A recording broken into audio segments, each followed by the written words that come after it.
I feel Love better. that song. Love that song. I feel better. Welcome. Another Sunday evening. Man, are you pumped up now, chaps? Dude, I'm pumped up. And it's our 25th episode. Our 25th episode. Yay!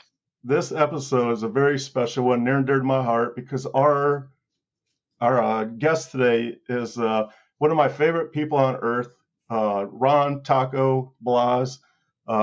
Give you a little short story between us. I met Ron in 1985 on the USS Carl Vinson. We sailed 4 continents by the time we were 20 years old. We've been around the world.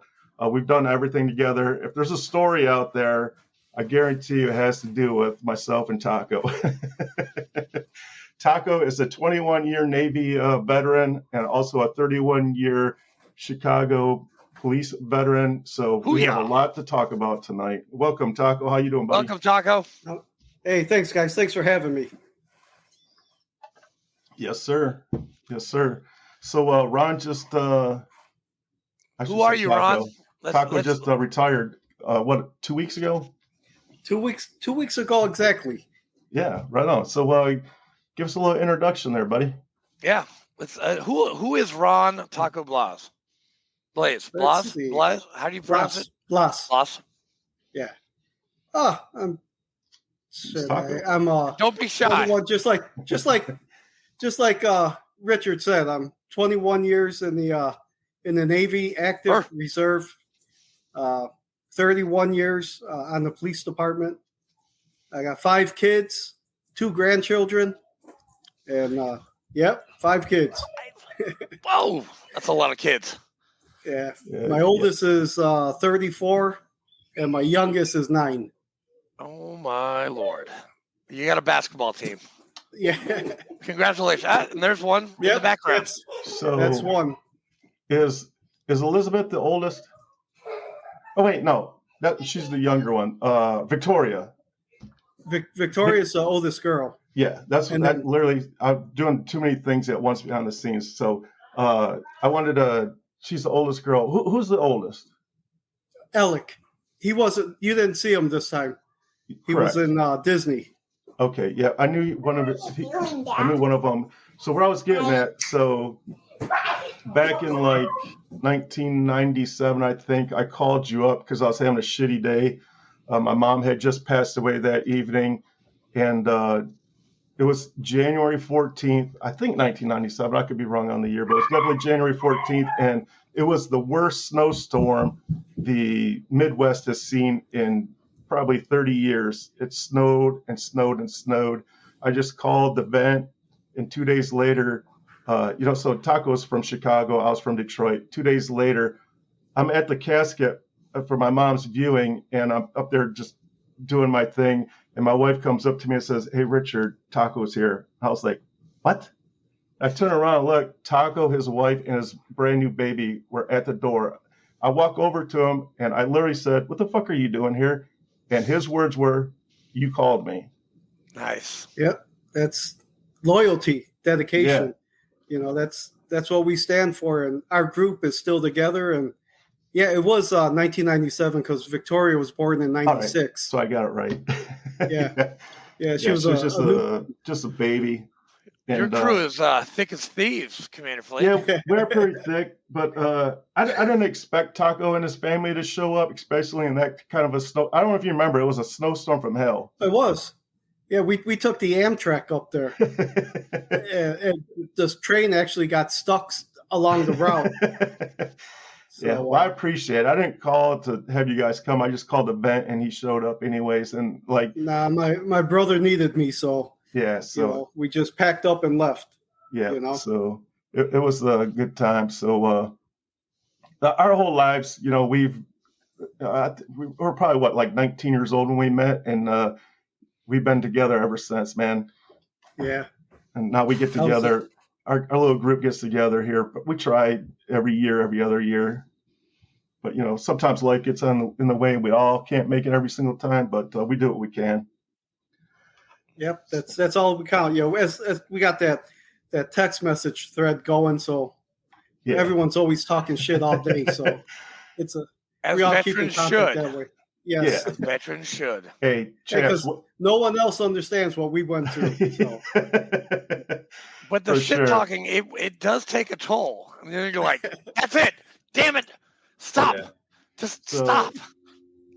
So like my wife and I will be out at a bar or wherever, just hanging out with people, and like my mouth just like I was the quiet one back in the day. I was a smart. If I said anything, it was a I don't smart believe that for an instant. God. And these guys fucking they took me, they molded me, and they turned me into the smart ass that I am today. Oh, and so God. now I'll Thanks, be Taco. out somewhere. Thanks, Taco. Yeah. And I'll be talking. Don't blame me for that. Now I got to deal with them. I'll be talking major shit to somebody. Like, I'll just speak my mind now. And then my wife will be like, Richard, not everybody was in the military. You can't talk to people like that. Why not? I was like, okay, my bad. Yeah, so I just want Taco's got some great stories, but I want to say a couple of things here before we get going. A couple of my stories. Just before, well, first of all, I'll start with Hawaii. It's already starting bad. Your mother loved the stories. Yeah, my mom.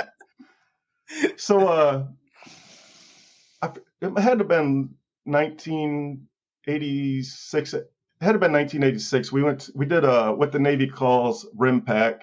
So the official name is RIMPAC, which means short for, everything is an acronym in the military, obviously. And what RIMPAC stands for is the Rim of the Pacific. So it was a 2-month cruise. The sailors called it the Pineapple Cruise. It's a 2-month cruise.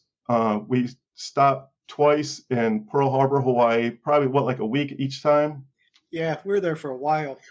Like way too long. Like after a while, we're like, can we just fucking leave? We were broke the second day. Yeah, broke as hell the second day. So I don't even know which story to start. I'm gonna start with the race. So which I won. Oh boy! All right, let's get this going. You know when you're with your guys, everyone's competitive, right? Yeah, of course. We found this bar that's in the basement of this it's like a hotel, but the bar is in the basement. So the reason why the bar is in the basement, the back of the bar is all glass and it's a swimming pool. On the other side, you're sitting at the bar drinking a beer and you just watch people swim by. It's actually super cool.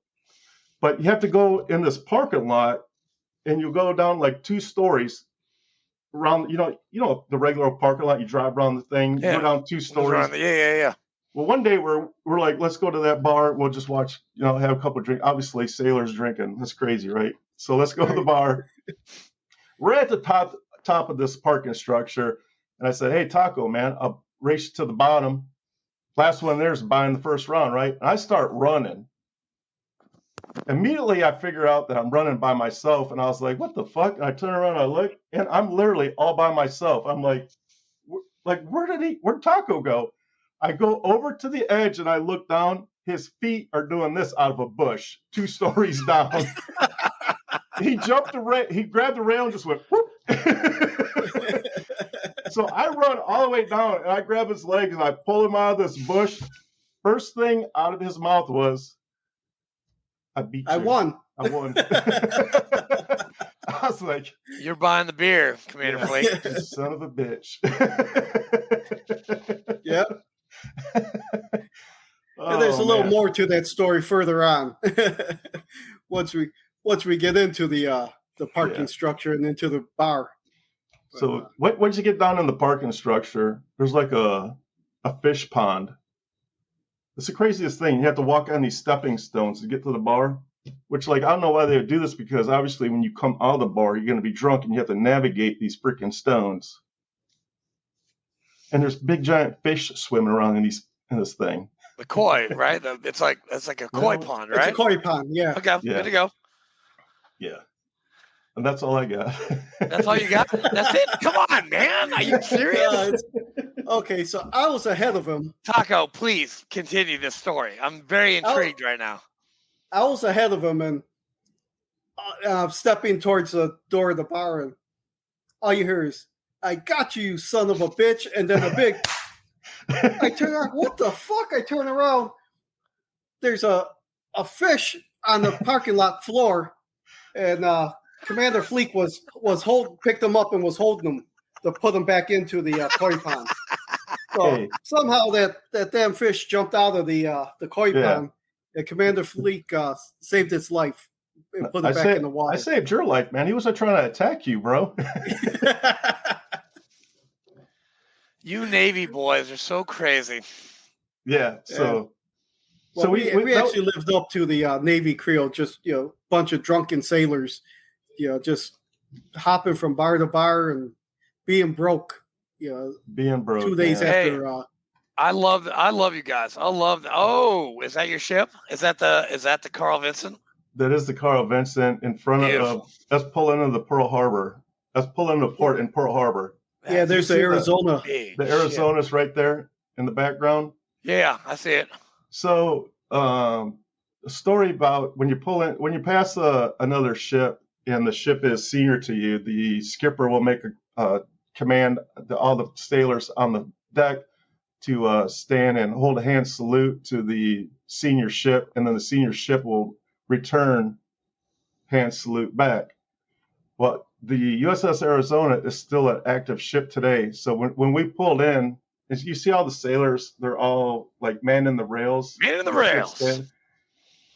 We held a hand salute as we passed the USS Arizona. It was the most surreal moment of my Navy career. It was unreal. Literally tears running down my face, knowing that my grandfather was there. Probably, I think at that time it was probably 40, 50 years prior to me. He was there to assist in the cleanup after December 7th. Yeah. And to know that my grandfather was there putting bodies in body bags, and I'm holding a hand salute, dude, it was the craziest thing I've ever done in my life. Very emotional.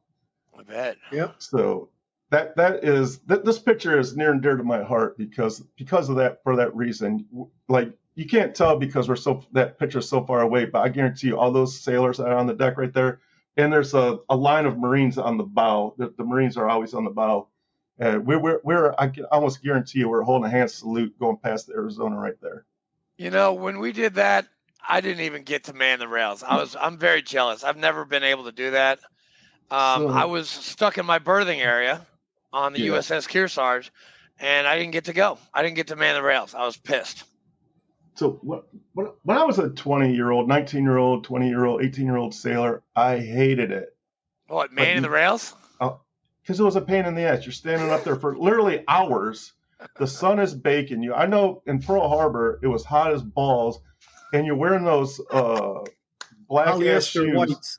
Yeah, you're just baking, and like the sun, it hurt. Like the sun hurt. But now looking back, I wouldn't have changed it for the world, man. It was a great experience manning the rails and holding a hand salute to the Arizona. It was amazing.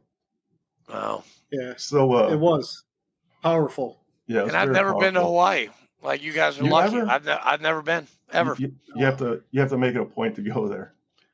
I want to dive. Actually, I want to dive where the Arizona is, but I think you got to get special permission or something like that. Is that true? I don't know. I would assume so because it's a national. It's a national landmark, right? Landmark, right. Yeah. So they're not just letting anybody go down there. So I would assume so. But while we're in Hawaii, we went to a luau. A luau? Hey, did you guys have poi, or whatever it's called? Yeah, we had everything. Poi, pig. Is a poi good? What is it? I don't even know what it is. It's like the vodka was flowing. So I bet it was, Commander Flake. I bet it was. Yeah. The line to the bar was real long, so we were drinking. Screwdrivers, I think. And yeah, correct. So nice. We had to. We said, well, why are we going to keep coming back and forth and wait in this long ass line? So we said, well, let's just delete the orange juice. And So we just had straight vodka on the ice. Polly. Hello, Polly. How are you, sir? Yeah. Run, Chief. So the line was so long that we're just like, well, screw the orange juice. Let's just do vodka. So the vodka, we're just drinking like a couple of idiots drinking straight vodka. By the time they called for the chow, there was like, if you asked me today, I would say there's like 10,000 people at this place. We were the last two idiots in line for the food. Nice. This is Taco Star. I'm going to let him tell the rest of it. Hey, by the way, we just got a, now I don't use, the Marines don't use this term. You Navy people do. Bravo. We just got a Bravo Zulu from Travis Parrington, whatever that means. Bravo Zulu is like a job well done. Yeah, that's like a pat on the back, right? Yeah, us Marines, we don't say that. Sorry, no offense. Travis is a Marine. What are you talking about? I never said it when I was in. I never said Bravo Zulu ever. Bravo Zulu is like a good job. Yeah, is that like a NAM? Is that like a SIRCOM? It's like, hey, good job, way to go. This means good job, man. You gotta know the lingo. Hey, if you're gonna hang out with us, Andrew, you gotta know the lingo, buddy. Listen, I'm coming up to Chicago. My wife's got a condo up there. We've got to go this summer, and I will call you, Taco. We will go hang out with you, and we'll bring Fleet. We're going to kidnap him and bring you up there. Hey, I'm down. Yep. So the rest of that story for the luau is, so we're the last two assholes in line. So Rich is like, hey, Taco, I'm starving, man. I'm starving, bro. I'm about to pass out. Mid-rats. So I go, just follow me. Don't worry about it. So I yell, make a hole, pregnant lady coming through. Make a hole. and I said, make it wide.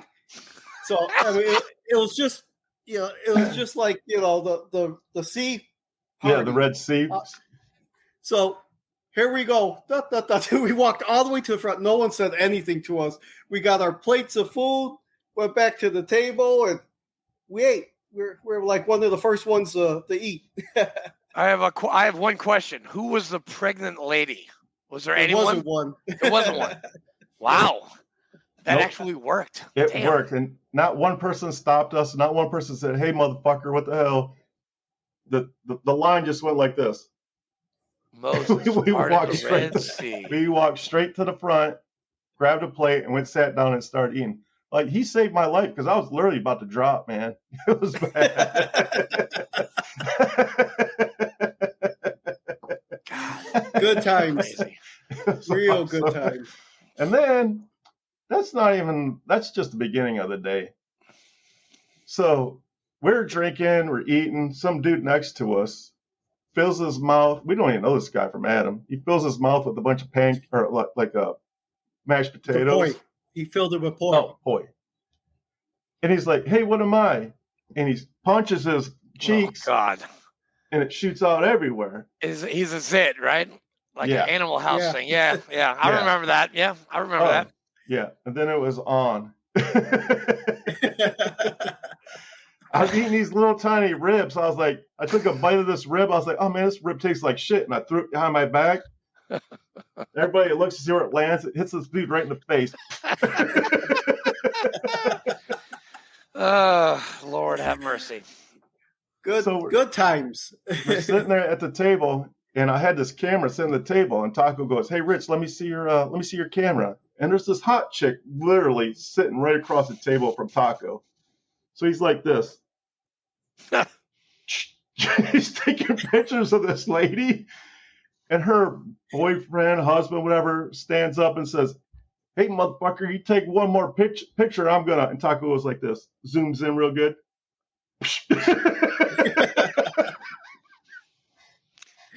Flirting with disaster, Taco. Flirting with disaster. Yeah. That was young and dumb. Yeah. We, we all did dumb stuff when we were, in the service. Really? I was a 26-year-old dumb kid when I did my stuff. So that one picture started a little scrum. So next thing you know, there was like a hockey match. Everybody's like locking horns. This lady freaking grabs Taco by the back. So they're all Samoans there, right? This lady Samoan grabs Taco in the back, and he turns around like to punch, and he was like, "Oh shit!" It was the biggest woman I ever seen. I said, "You got a man has to know his limitations." So, whatever you want me to do, you want me to leave, I'll leave. Well, hey, Taco, I want to just interrupt Commander Fleek and this little party you guys got going on. Can you give us a little background of like where you're from, like, and why you joined the Navy, and that we're gonna get back on track because you guys could be talking stories for hours, and we don't have hours. But where are you from? Like, tell us about yourself. Born and raised in Chicago.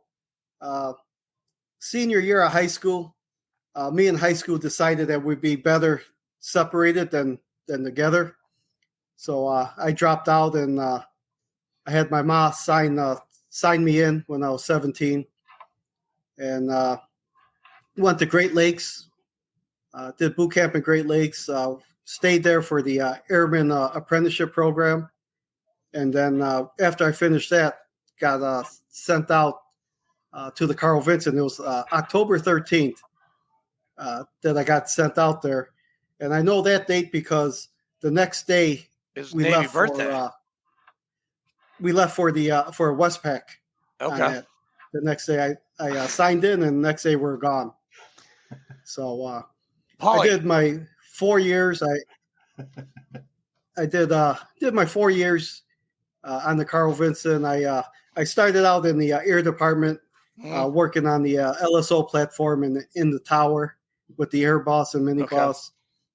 And then I scored very well on my ASVAB test. So after that cruise, the Master Chief Eddie Wells told me, Taco, you should go be something, go to school for something. So I said, I want to be a jet mechanic. So I put in the papers, and I scored high enough that I got accepted to aviation jet mechanic school. And so as soon as the day the ship pulled in, I went on leave, and then I ended up in Millington, Tennessee. For that's the summer. where it was? Yeah. Oh, my Lord. They have the best PX in Tennessee. And that's like 2.5 hours away. Yeah, we I went to Millington, went over there for the summer, and then came back to the ship after that. Okay. So how do you do on your ASVAB? You remember the score? Nah. I remember mine, and I'm not going to say it right now because a lot of people will make fun of me because I'm a college grad. Yeah, I don't know why you did that. Because I needed to go. I wanted to go infantry, and I didn't care. And it took me 15 minutes to fill out my ASVAB. It was on the Scantron, so A B B C A B. Make some B, Christmas C. trees. Yeah, I just did that, and I scored, and I got my GT score, and I'm like, all right, you're good enough for infantry. All right, let's go. And that was it. Yeah. That was it for me. But yeah, I mean, that's cool, Taco. That really is. Yeah. So I got out as a jet mechanic in '88, went into the reserves. I got on the police department in 1991, and I reverted to a master at arms. From MA. From a jet mechanic. Okay, got it. To MA. So the rest, I just did my reserve time, and my unit got called up for 9/11, right after 9/11, and they sent us to Gitmo, Guantanamo Bay, Cuba. So I did about a year out there. We did physical security. I ended up on the watch commander for the Leeward, the airfield. Mm-hmm. So it worked out. Our unit, the only people they took down there were law enforcement personnel from all over the country, and they formed this unit down there for us. So it was a good thing. We had all the detainees and set the prisons up. Gitmo was the prison where they sent all the high-level guys, right? Yeah. How are the Marines there at Gitmo? High speed, low drag? They're top-notch guys. We had our berthing with them. Oh boy. On the base, it's called Marine Hill, and that's where they put us because we're all older, older guys, and so we all had we all had rank and had time in the reserve. So they had some barracks up there for us. So we most of us had like one-man rooms, so it was pretty good. Nice. Yeah, then came back.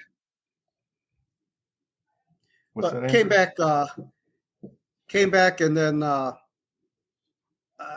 like in 2005, they wanted to give us orders to I think it was like Fort Hood or Fort somewhere down south, some Army infantry base, and this kid's been around, so I knew if they're sending us to an infantry base, they're going to send us, they're going to reactivate us and send us somewhere that we don't want to be. So I just had enough points to leave with 21 years. Wow. So yeah, that's. You didn't go to Fort Stewart, did you? No, we never went because. Okay, all right, good to go. I put my papers in before. So what'd you get out as? I was a E6, MA1. What is that? That's a chief? No, it's a first class. Hey, yeah, first class. Yep. Sorry, I get confused by your ranks sometimes. Yeah, same. Yeah. What's funny is when we're in Gitmo, we had all the Army started integrating and taking over the base. So we have the eagle on our chevrons, on our collars. So all these Army guys all these enlisted guys were walking past them and they're saluting us. No. Why the hell these guys salute us? Well, they see the eagle on our collars, and they think you're a colonel. Nice. Dumb Marines. Dumb Marines. Hey, I do the same thing. If I saw an eagle like that, I'm like, oh my God, there. Please don't NJP me. Hey, by the way, the photos that I'm putting up there, those are actual photos from planes that we had on the ship. These are actual photos from when we were there.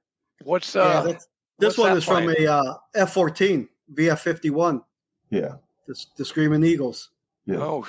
God. They have cameras in their noses, so I wasn't supposed to get these photos, but I had a yeoman friend that worked for the skipper, and he would slide them to me. I don't want to mention any names, Chief. We're probably going to get in trouble now. Thanks, Fleek. Now we're going to get in trouble. Well, he's a member of our VFW, so he goes down, we all go down. Then we can blame him. We can pin it all on him. Oh, yeah, the Badger, Bear and Badger. Yep. Wow. Yep. Another F-14 crew taking this picture. Yeah. Damn. Yep. So this was back during Ronald Reagan years, and so we always played chess with the Russians. Everywhere we went, there was one of these following us, or there was a Russian ship on our six picking up our garbage. Yeah, they would go through our garbage. You could see them out there in their little whale boats tearing open the bags and just going through it. We had, I think we were in the Indian Ocean, and one came he was right on our fantail. So we're all working on the deck. So we all ran to the fantail and we mooned them. Man, you Navy guys like to do that with the enemy. Hey, listen, that was way before Tom Cruise did it, right? Which, by the way, hey, Taco, have you seen Top Gun yet? No, actually, I'm going to go tomorrow with my son. Oh, you're going to love it, man. You're going to love it. Hey, full disclosure, Taco was in the first Top Gun movie. Get out of here. Yeah, just a quick scene. What? Shop. Yeah. Wait, which one? The first plane that lands, and they show the the pilots with that follow the plane. Yeah. I'm the last guy on the. Get out of town. Wait, you're wearing the white vest and white vest. Dude. I have the headphones on. All right, I need to watch it tonight because I was going to, but now I'm really gonna watch it. We saw it 3 times. You know, the one day because we were so drunk we kept forgetting about it. So that was when we were in Hawaii when it came out, and we had to go see it 3 different times. Because you don't remember the first 2 times? Correct. Nice. I've had a couple of experiences like that. Yeah. So I'm looking forward to watching it tomorrow. Everyone say it's real good. It's good. It's really good. Like, it's not as good as the first one. This is my opinion, but it's damn good for a sequel. And usually sequels suck, but this is good. Don't blow it because we haven't. I'm not gonna say, hey, Fleek, I'm not gonna say shit. All right, I'm not gonna say shit, but you're gonna love it. Whoa, that's a good picture. I don't know what happened to it. There's like a bunch of lines in it. Looks like a mountain. Yeah. So, these were all in 1987. So we were probably on our Westpac. On our Westpac, yeah. I was 10. Yeah, I was 10 years old. Hey, Andrew, we're on the Westpac, and we ended up in Hong Kong. Nice. So some guys were telling me and Richard about that when they were in Hong Kong, they bought Rolexes, fake Rolexes. What? So remember that, Rich? We went to this store, this jewelry store, and so I tell the guy, "Hey, I go, you got any Rolexes?" And he goes, just fake ones. I go, no, we want #1 imitation. So it was just like the guy walks out to the front door of the store, rolls down the metal cage. Oh shit! And that was just me and him in there, and there's like 3 guys in there. I'm like, oh fuck, we're gonna get rolled, you know. And then the guy comes behind the counter and he pulls out the suitcase, puts it up there. He goes, #1 imitation Rolex, and he pulls them out and he shows. So we both bought a couple of them. I think they're like $50 or $25, but it lasted a little while before it fell apart. Yeah, I was going to ask if they stayed around. Oh, does Commander Fleek have his? Fleek, you got yours? I had to get my your Rolex. No, I'm getting ready for my Africa story. Oh no! Oh man! Okay. So we go. Yeah, Hong Kong. We're walking back to the ship. We're walking back to the ship, and this lady is there. She's carving shit out of a stump. Is that? It's a lion. Yeah, it's a lion. I've had this thing since 1987. This lady carved.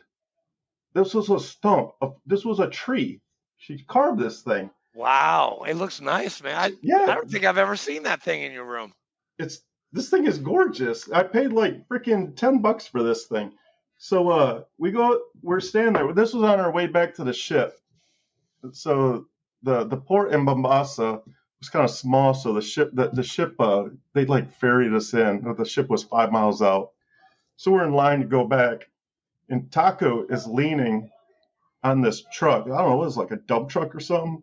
Yeah, it was a flatbed truck. He just had his hand up on it, and he was leaning like this with his hand on the truck. We're just bullshitting. Next thing I know, I hear Taco. He's like yelling, and he's like running with the truck.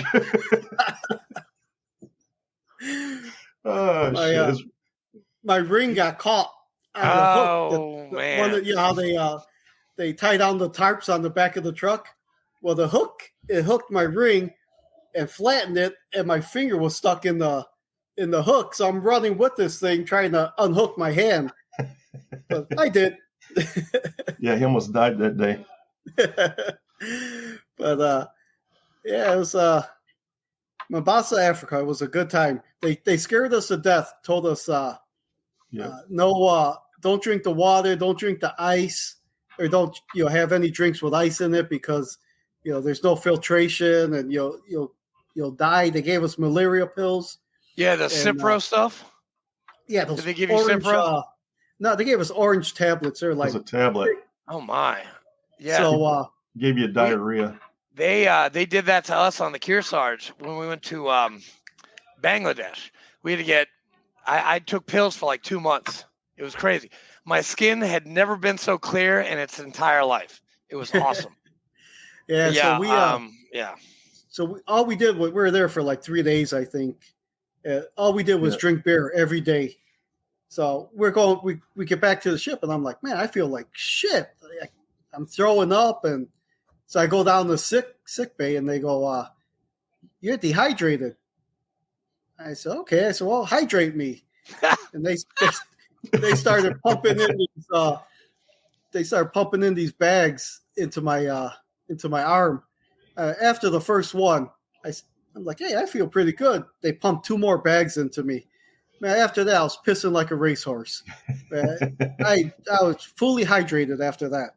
Yeah, it's funny how you get dehydrated after drinking all day. Yeah. In like 100 and something degree weather. I know. Yeah, that's crazy. I remember I drank in Iraq. That was my first NJP. I only one, but yeah, they had to give me like 5 bags of saline solution to hydrate me. It was, it was not good. Yeah. That was in 1987 in Mombasa, and that was like the height of the HIV in which it originated there. So like the word was out, man, don't touch none, don't drink none, don't have sex, don't do and we're like, okay, well, we're sailors. What are we supposed to do? Just stay on the ship. Stay in berthing. We can't do anything, so why are we even here? Yeah, exactly. What the hell? This port sucks. Oh, Lord have mercy. And that was on the Westpac. Oh, that's a great shot. Yeah. So Taco's job was right on the left side of there, where that little Hey, is there? Okay, hold on. I gotta ask you guys. Is there a number on that? It's on the that big tall thing on the tower called the island. Island. Sorry, my bad. I'm sorry. Marine here. Okay, I don't know the nomenclature. The 70. That ship is 70. Okay. Yeah. Because, well, never mind. If I tell you this, I'm going to get into the movie, and we're not going to do that. Yeah. Damn. But yeah, did it have did the Carl Vincent? Did it have amphib units, AAVs from the Marines? No, it was just all. No. It was just all our aircraft fixed wing and rotary. Just have fixed wing. Okay. Yeah. And rotary wing. Yeah. Well, it's just I'm asking because on my float I did a med float, and they had the Helo squad. We had 53s, 46s on top, and Harriers, and then in the well deck they had look at those Debonair well deck guys. They had Amtracs and those. Shit, you guys aren't even listening to me. Yeah. Yes, I am. No, you're not even listening to me. You're talking about Amtracs. No, I'm looking at I'm looking at Fleek's like ugly face, like when he was like 18 years old. Nice glass, nice BCGs, buddy. Yeah. I was 25 in this picture, believe it or not. Jesus, look at that mustache of yours, man. Yeah, it was pretty bad. I don't even think that mustache is in regs, Fleek. No, it was pretty bad. I was out of the Navy at this time. Oh, you were? Okay. Yeah. Well, then you're in regs. You're good. Yeah, this is my wedding, and Taco was my best man. Nice tuxes. Oh man. Yeah. Keep the flames away from the tuxes. Wow. Man, I feel like I'm watching that Adam Sandler movie, like the 80s, man. Wedding Singer. I'm watching The Wedding Singer right now. Taco tricked me because he told me it was customary that the groom had to drink out of the best man's shoe. Yeah, I drink a beer out, and they were rented shoes. They're rental shoes. Where'd you rent the tuxes from? I don't know. That was like 30 years ago, and it was somewhere in Detroit. I have no idea. In Dearborn, is that where you got married, Fleek? In Dearborn? I got married down the street. We lived in Dearborn at the time, but I think it was Taylor, Dearborn Heights, at the little wedding chapel. Taco, you look good in that picture, man. He looks like he's drunk. He looks like a drunk bastard. He does look like he's drunk. Yeah, I was probably yeah, look at the happy couple, man. Brenda, poor Brenda. Poor Brenda. She's in it for the long haul. Hey, well, do me a favor, since Chaps just brought up NJP. Oh God, what I do now? Taco has a story he wants to tell you. Taco, wait, Taco, did you get NJP'd? Which time? Oh, now I want to hear some stories. Okay. Oh man, first NJP. I miss ship's movement. That'll do it. So, That'll do it. Yeah, I almost got busted down for that. I was 2 minutes late to getting on ship, and he was going to take my. I was a little longer. I was a little longer. How long? Weeks. Weeks? Yeah. Oh man, I bet your chief was pissed. Oh yeah, they sentenced me to bread and water for 3 days. They actually do that? Oh yeah, and those bastards wouldn't even give me any butter. In the brig, like you were in the brig with bread and water. We go up to the chow hall to eat, and all I had for 3 meals a day was bread and water. Is that okay? Is that punishment? Is that supposed to teach you something? I don't know. Bread and water. That's. I must have been a slow learner. Because he did it again. He did it again. Why did you miss movement? I just asked. Yeah, let's hear this. Young, dumb, and full of cum. I was a woman, so. Oh, it's always a woman. Always. Yeah. But twice, and I think the second time it was the first time was like 3 days bread and water and like 30 days in the brig, and then the second time was no bread and water, and like 40 days in the brig. So we're talking about we're talking about a retired police officer here.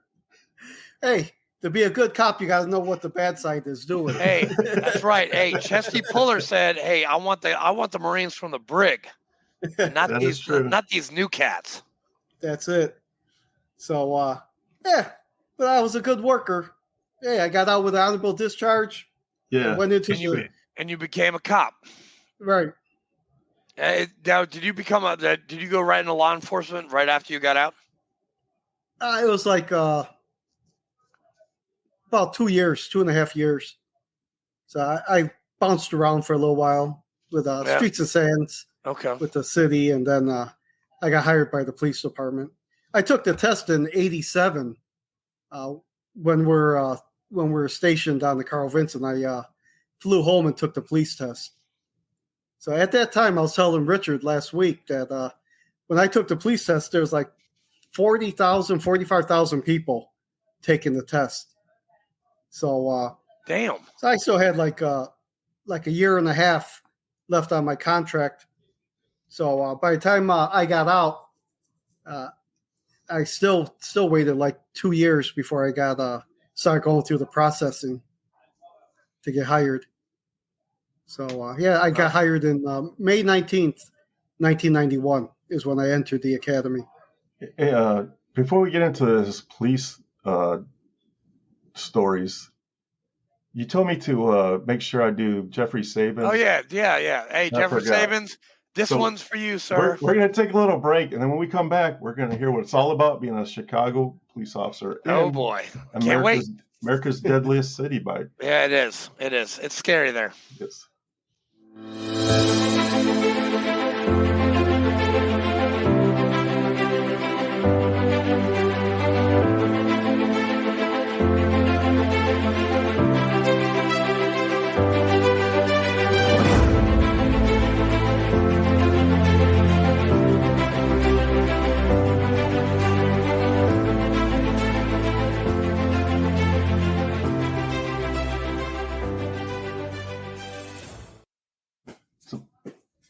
Proven Valor is our main sponsor, and I'm an idiot because we get in these conversations and I forget. My apologies.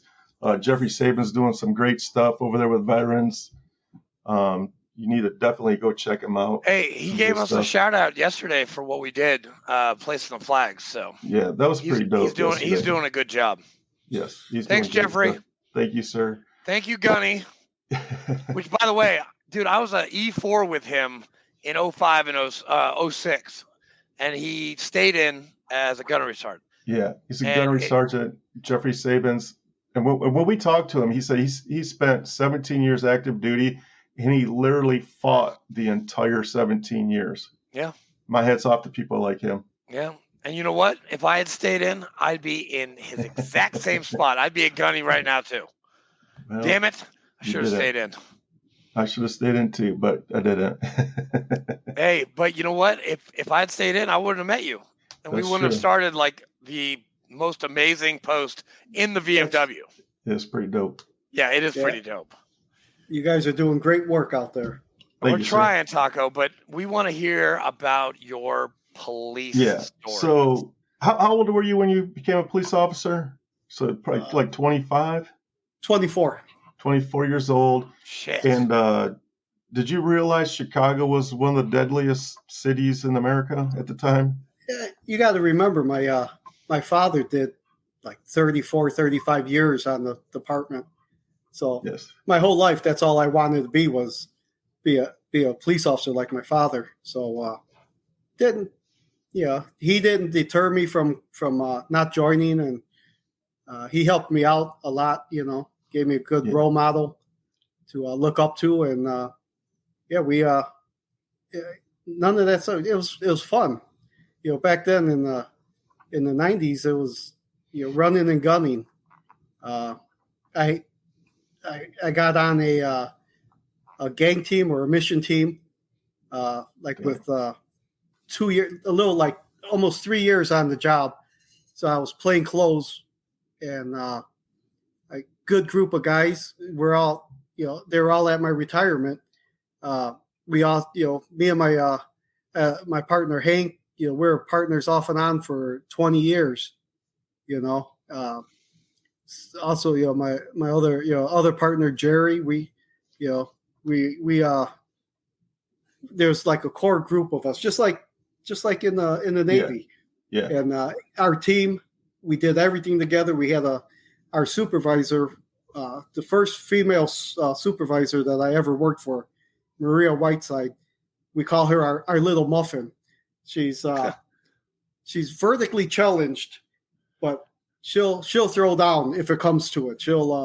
She can handle herself, and she just took care of us, and we worked for her, and whatever we needed, she took care of us, and we had fun. We worked the west side of Chicago, so it was more. It's like half the district, because we have 25 districts. Back then, we had 25 districts. So our district was the 10th district. Half of it was black. The other half, the south end of it, was Hispanic. And these were all like migrant people, workers, hardworking people. A lot of Hispanic gangs. And that's what, the majority of the guys on my team were Hispanic. So, we said, we don't want to chase that dope guy. We do it if we had to. But we'd rather just work with go after the gangbangers, because they're killing each other over streets they don't own, over colors that they don't own. And so and innocent people are being victims of their shootings. So we would just work the south end of 10, and just all the gangbangers. We just catch them with guns, we catch them with dope. We just locked them up, and back then it was when they would see a police officer pull up on the corner, they would disperse.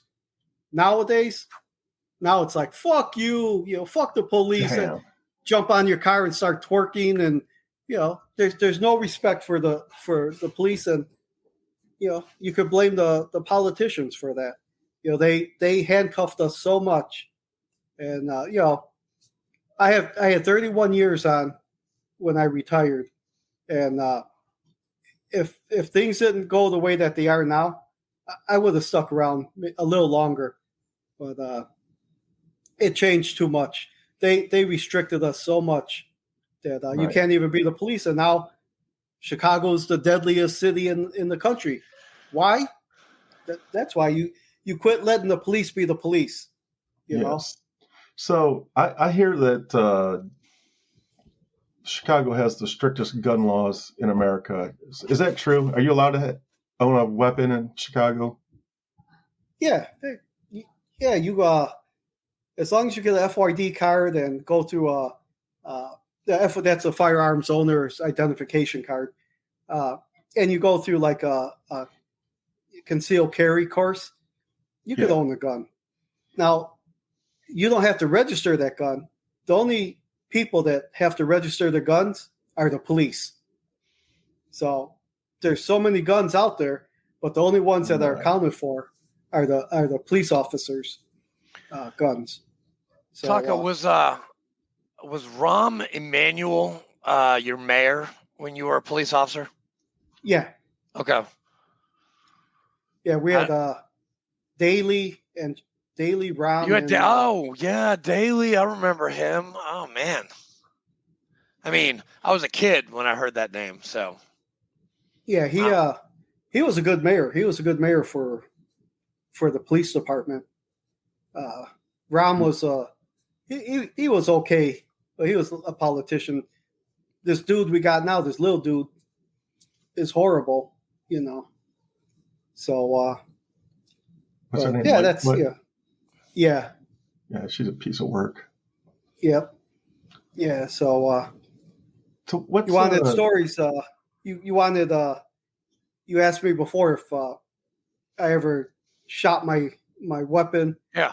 Me and my partner Hank, we're going down the street called Lawndale and 27th. One side of the street is one gang, the other side is the opposing gang. So we're driving, get to the intersection, and bullets are flying back and forth across the hood of our car. Oh my gosh. So we see the one guy with the gun, we jump out. Hank grabs one guy right away and handcuffs him. Right on the corner there was a bar, and the bar had those metal security gates. So Hank grabs the guy and handcuffed him to it. I ran after the other guy who had a gun, and he turns around. I have my gun out, and I had a Smith & Wesson 9mm. Nice. A double single, which means the first shot is a double. You got to Yeah. It goes, and then after that, the trigger pull is real light. So the guy turns around, and he has a 357 Magnum with the 8-inch barrel. He turned around and pointed at me. This thing looked like this big. He shot at me, and I pulled out my gun and I shot at him. We both miss each other. He jumps the fence. I jumped the fence after. I chased him down the gangway. He jumps the backyard into the alley, and there was one of the responding uniform cars, because I'm yelling it out on the radio which way we're going. So there's a uniform car coming through the alley just at the time that he jumps over the fence. Well, he ran into the squad car and rolled over it. All I saw was the gun go up in the air and come down. Wow. So we got him, and so we had to backtrack. Hank, my partner pulls up. He comes up, running up behind me, and I go, "Hey, you got your guy?" I go, "Here's my guy." He goes, "Yeah, he's handcuffed to the security gate at the bar." I go, "Well, let's go back and grab him." So we go back there. All that's there are Hank's handcuffs. The guy squeezed out of the handcuffs and took off running. Oh my Lord! Wow. So, but that's just the stories. We call them war stories, but they're Well, I give you a lot of props for that, Taco, for what you've done, in the Navy, and for what you did as a law enforcement officer. You did this country very proud. Oh, thank you. Yeah. And it's an honor to meet you because Fleek just will not shut up about you. I'm like, dude, seriously, man, who is this guy? I gotta meet him. Gotta meet him. If you're plain clothes and you're on the gang, like a gang unit, are you like trying to intermingle? Like are you like undercover, like trying to talk to these people, or are you just? No, we just we do our normal patrol in an unmarked squad car. We're just plain clothes so we could blend in with the community, and so we're not standing out in uniform. Yeah. Dude, I'm thinking of this movie. All right, I just saw it yesterday. Running Scared. That's what I think of. Yeah, that's something. So you're like Billy Crystal in Running Scared. Got it. What was the Denzel Washington movie where he was like a bad cop and he? Yeah. Training Day. Yeah, Training Day. What the hell, man? You think that shit really happens? Probably, man. I don't know. Man. Taco, what do you think? That shit was scary, man. Like knowing that somebody's out there. Like look at those guys from New York, those coppers in the 80s that all got locked up. One guy was doing coke on the dashboard of the squad car. That's nuts, man. You ever have your shit pushed in?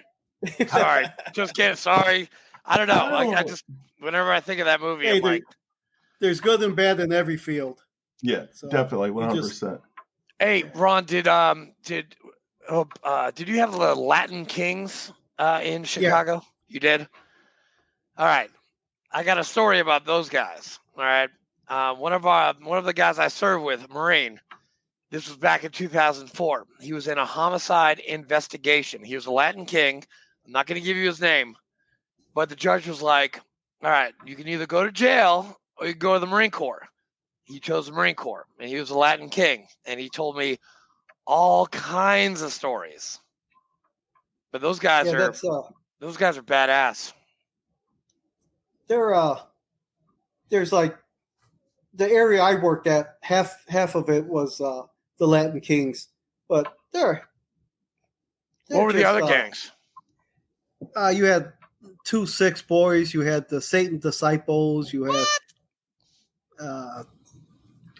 who else was it? Like are the same gangs from when, like back in the day, still today? Yeah, they're still the same gangs are still there. They've been like the Latin Kings and 2-6 have been killing each other since like the 70s probably. Damn. Yeah. MS-13? No, we didn't have any of that, MS-13s.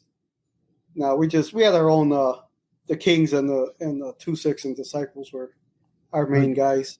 I don't know how much a Chicago police officer gets paid, but I'm pretty sure it's not enough. But I'm thinking, like, if some dude's shooting at me, I'm gonna be like, man, I don't get paid enough for this, man. I'm just gonna chill right here. Yeah, you get some guys that like if they get a call to a disturbance or something, they slow roll it. Yeah.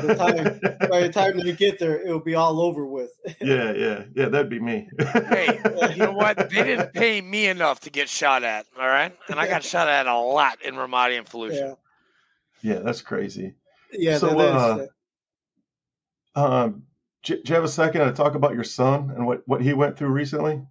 Yeah, my son Joshua, he's a police officer. He's carrying on the torch for us. I come from a big police family. Brother, my wife, sister-in-law. I got cousins and nephew, and all the police. On August 7th of 2021, my son Joshua and his partner Ella Grace French was and another partner. There's Carlos Yanez Jr. They were in a 3-man car. They pull over they make a traffic stop on this vehicle. Long story short, one guy runs. My son chases after him. my son's getting ready to handcuff the guy. He hears gunshots. He goes back. He looks. Both his partners were shot. Unfortunately, his partner Ella Grace was killed. Carlos was shot numerous times. He ended up losing an eye from the shooting, but he survived. He's a strong kid. He's a good kid. He beat the odds. So with that being, with that incident, my son seeing his partner, his friend, they're more than partners. You know, you work with somebody 8 hours a day, 4 days a week, because they work a 4 and 2 schedule. 4 days you work, 2 days you're off. So you become family. And so they did a lot of outside things together. And, he saw her, they tried to resuscitate her. They got her to the hospital. But just going through that traumatic incident, my son, he wasn't feeling right, so we had all these organizations step up to the plate for him. We want to thank the men and women of the Sacred Mountain Retreat Center in South Dakota. Probably a couple weeks after this incident, they found that they opened up a spot for my son to go out there. And it was a week-long retreat where they treated him for PTSD and for the trauma, for everything. Also, Rick Caballero with the Brotherhood of the Fallen, which is an organization it's a nationwide organization, but he runs it for Chicago. And they go to every, when there's a law enforcement officer killed in the line of duty, they go out to wherever it is and they represent the city of Chicago for us.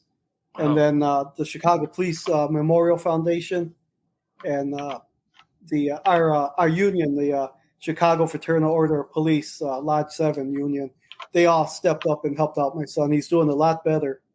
But it was just a traumatic incident of seeing his partner, his friend, killed in front of him. My son exchanged gunfire with the offender, ended up hitting the offender twice.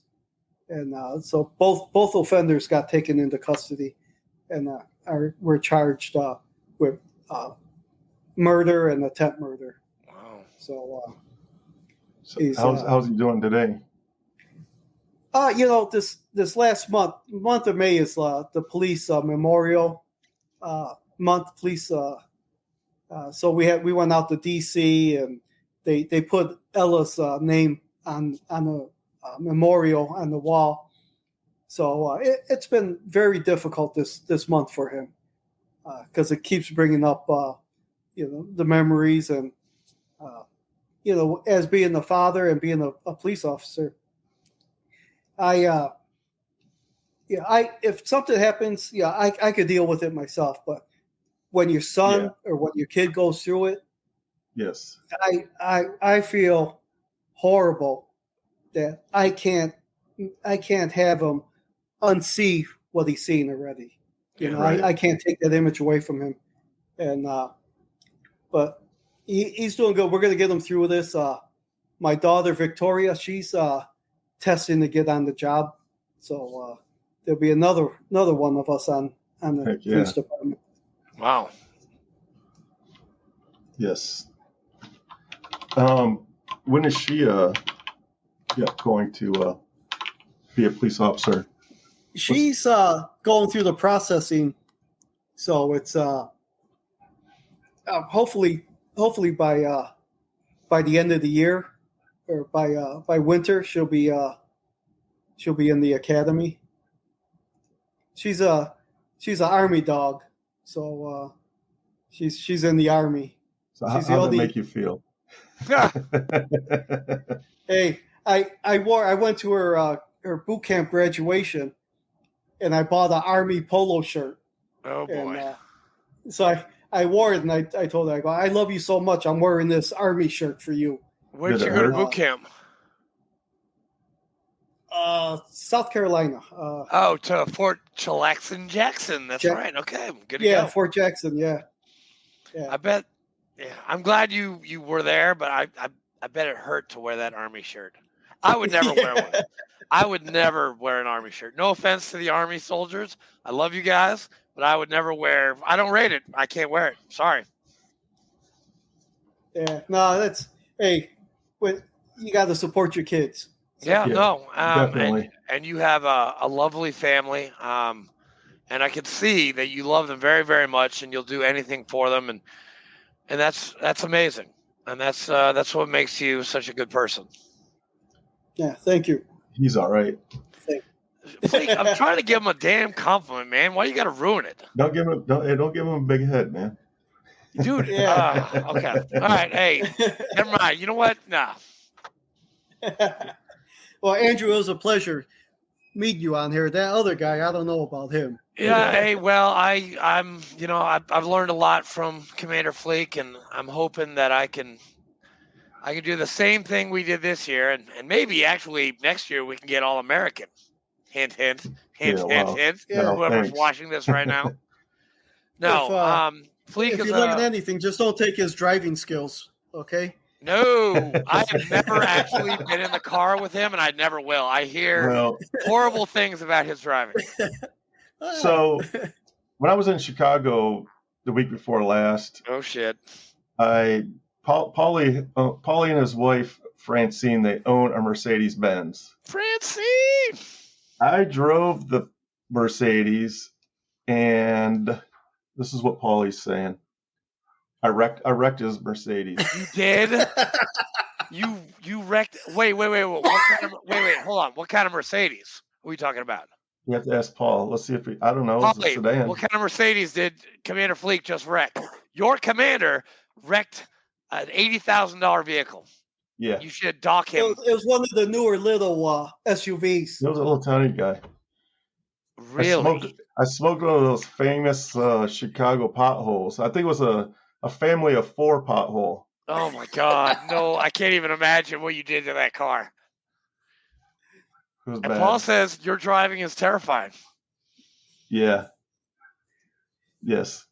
Well, he's listening. He's not answering. He's not responding, man. No, he's not. What kind of Mercedes was it, man? He hit a pothole and destroyed both right side tires. Damn. They must be worse than Nashville. They must be worse than Nashville potholes, man. Those are pretty bad. I don't know what it's like in Chicago. Mercedes GLA. Oh, a GLA. Oh, man. GLA, yeah, so small. I hit this pothole. I literally was like, I had to look. I was like, did I leave the road? Like, did I just smoke a curb? What the hell was that? Oh man, that's funny.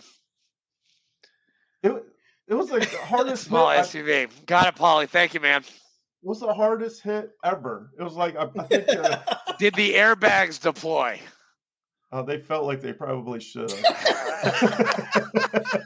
Paulie, you should send the bill to him. I think he's good for it. Oh man, I felt bad. He said almost on the airbag. Almost. It was rough. Yeah, it was right after my retirement party. Yeah. You guys must have had. I saw the pictures. You guys must have had a great time at that party. Hey, look, Francine's listening. He's still wearing a neck brace. Francine, I'm sorry. I'm sorry, Francine, for his poor driving. This is how big of an idiot I am. I sit in this Mercedes Benz. I'm looking around. I'm like, I don't even know how to drive this thing. I'm like, how do I put it in drive? And Paulie's like, what the hell are you talking about? I'm like, dude, you don't understand. I drive a 2008 Ford Ranger. I got to crank my windows down. Like, there's all these buttons and shit. Like, there's not a stick. Is there was there a button for drive, reverse, and neutral? No, there's like a button on the blinker, like where my car would be like a blinker. Yeah. That's where you put it in drive at. Like, I didn't know. Oh my, that's a high speed, low drag car right there. I'm literally going, okay, you guys, I'm not an idiot, but I don't know how to drive this thing. He's restricted from driving anything but a basic Ford pickup. Nice. Way to go, Polly. Way to go, Chief. Yeah, I'm an idiot. Oh, it was bad. Did he get it fixed? Yeah. Okay, good. But, at least so it's fixed. I hit this pothole so bad. Not only was the front tire, didn't blow out the rubber. The rim was bent flat. Oh, okay. That's like $1,000 right there, maybe even more. Not only did I fuck up the front rim, the rear rim was equally bent. Dude, you royally fucked up a Mercedes. That's awesome. Yep. First time ever driving one. You know, I ruined a car back in the day. We were driving home. I was living in Naples, Florida, and I drove this car, this Lexus SUV, and I ruined. It was $900 to replace the back fender. I crushed this car, and it was bad. The guy actually had to call my mom to make her tell me to pay him. It got bad. It was bad. Yeah. It was real bad. It was ugly. I felt bad. I was like, holy shit. It's not even my car. Well, hey, listen, man, dude, we got lots of stories. We got to do a part 2 with Taco. So I think once the Juicy Smollett thing is all finished and you can't say the name. You can't say it. You can't say it. I mean that guy, that French actor. That French, there you go. That French actor. That's French actor. Maybe we'll bring him back then. I mean, he's welcome back anytime. Yeah, like, Taco, you're always welcome here. I mean, I don't have a say in it because it's Fleek Joe.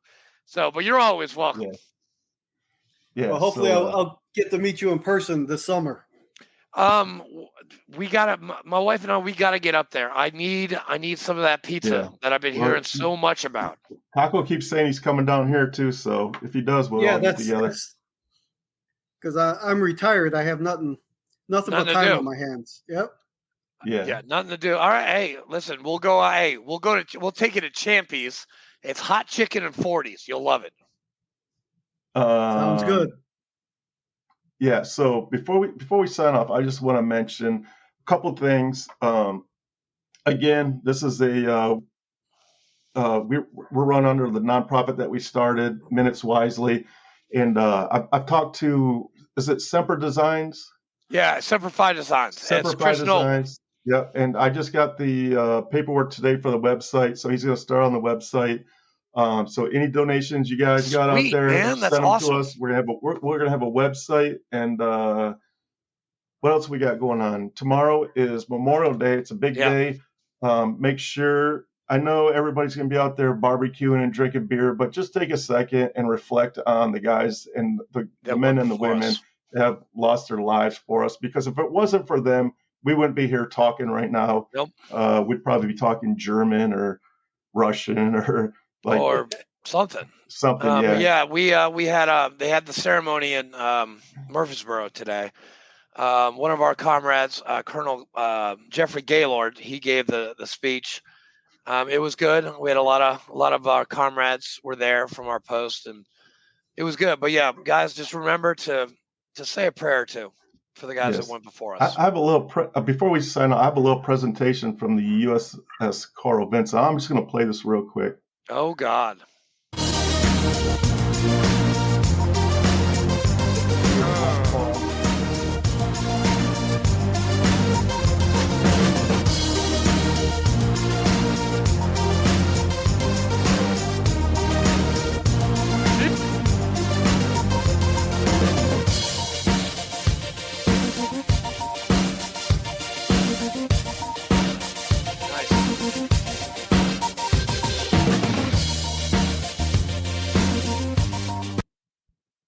Nice. Yeah, you gotta have a little motivation before. Hey, what do you call those little cute little neckties that you wear on your Cracker Jacks? What's that called? First of all, they're not cute. The neckerchief. The neckerchief. It's a neckerchief. Sorry, my bad. My bad. Hey, a little secret for everyone out there.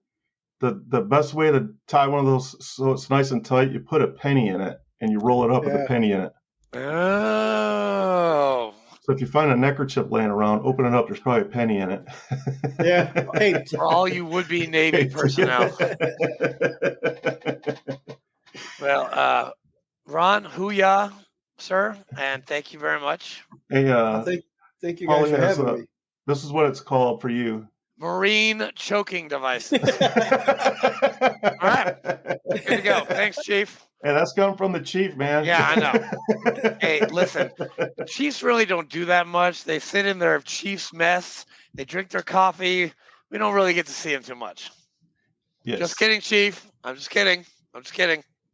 Yes. So go out there and give your solemn, I know everybody's going to party. It's a 3-day weekend. It's just human nature. You want to go out there and party, but just take 5 minutes and just say a prayer for our fallen. Amen. Hey, Andrew, did Richard tell you about? He was instrumental in getting the remains of the service members. He did. He has relayed that story to me. Yes. He called me up and he had each branch of the military represented. So he called me up and he goes, "Hey, Taco, you want to represent the Navy?" I said, "Yeah, I'm honored." I remember when he told me that story. Yeah, I remember that. Yeah, so man, it was top notch. Fleek does a lot for. He is a great veteran advocate. He does a lot for us. He sure is. I think we all are. But hey, Fleek, I love you, man.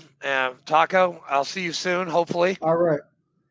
Yes, we're definitely going to be looking for part 2 once the French actors deal is all done and over with. Yeah, that's right. Whatever his name. I can't wait to hear that story. Whatever his name is. And I got a couple other interviews lined up from the Chicago PD that are willing to tell stories of true heroism. So I figure we'll open this up not just to veterans, but first responders also. Yeah, with the firefighters, EMTs. Hell yeah, we should get their stories too. Yeah, that's a good idea, man. We're working on it. So I got a couple contacts. All right. Be looking out for those guys. So yes, until next week, guys, take care. Memorial Day. I'm not going to say Happy Memorial Day because it's faux pas. But enjoy your day off tomorrow and say a prayer for us. Say a prayer. And peace, love, happiness, wubba, wubba, wubba. Yes, sir. All right, brother. All right. Take care. Guys. Bye.